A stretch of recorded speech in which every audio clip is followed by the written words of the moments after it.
రమ్మని అంటున్నాం.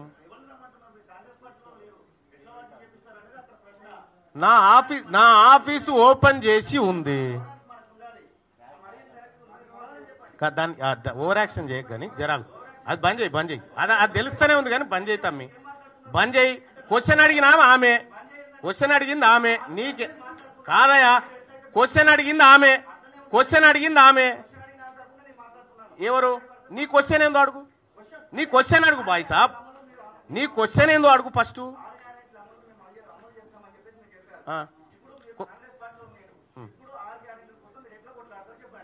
ఆమె అడిగిన క్వశ్చన్ నీకు అర్థం కాకపోతే అర్థం చేసుకో. ఆ సోదరు అడిగింది ఏంది? 6 గ్యారంటీలు అమలు చేయకపోతే నా దగ్గరికి రండి.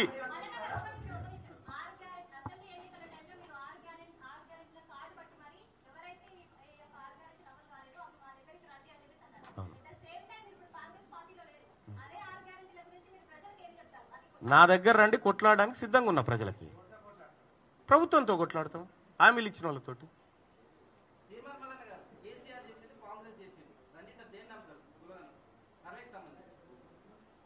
కేసీఆర్ చేసినది కొంత పర్ఫెక్ట్ గా అనిపించింది.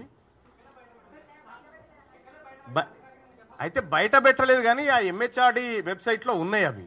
మొత్తం లేకుండా లేవు, ఇప్పుడు డౌన్లోడ్ కొడితే అందరికి వెళ్తాయి అవి. కేసీఆర్ గాడుప ఇంకో గాడుప నాకెందుకు బాయ్ సాబ్, బీసీల దిక్కు అయితే గాడుపు మారింది.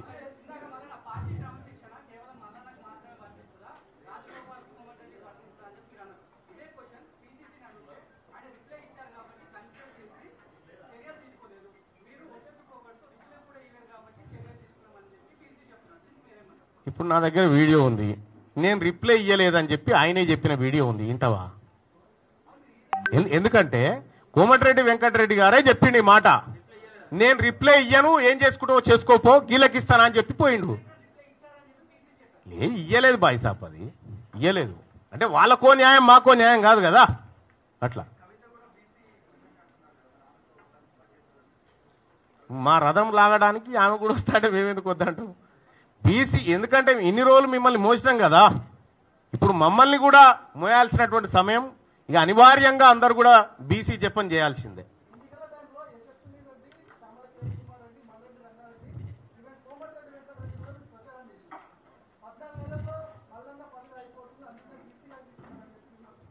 అంటే ఒకటి, ఆ రోజు వాస్తవానికి కాంగ్రెస్ పార్టీ అభ్యర్థులు గెలిస్తే, కేంద్రంలో కాంగ్రెస్ పార్టీ అధికారంలోకి వస్తే కులగణన జరుగుతుంది అనేటువంటి ఒక బలమైన ఆకాంక్ష మాలో ఉన్నమాట వాస్తవం. దానికోసం మేము చేయాల్సినటువంటి పనులన్నీ చేసినాం. వాళ్ళని గెలిపించుకోవడం అంటే రాహుల్ గాంధీ గారిని గెలిపించుకోవడం అని చెప్పినాం కూడా.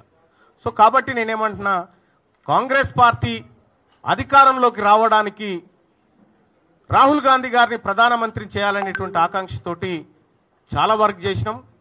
కానీ దురదృష్టవశాత్తు ఆయన ప్రధానమంత్రి కాలేకపోయాడు.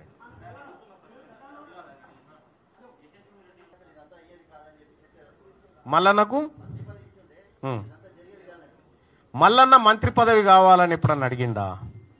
నాకు ఇస్తాన్నా, నాది ఇంకో బీసీఓనికి ఇవ్వమని ఇదే వేదిక మీద చెప్పిన. తీన్మార్ మల్లన్న మంత్రి పదవుల కోసమో ఇంకో పదవి కోసం పాకులాడేటోడు అసలే కాదు. ఒకవేళ అది నాకు కావాలంటే దీన్ని విభేదిస్తాను బై కేజీ ఆయన పక్కపొండి నిలబడి తిరుగుతా ఉంటే నువ్వు నిన్ను మించిన దార్కారు లేడని చెప్తా కదా.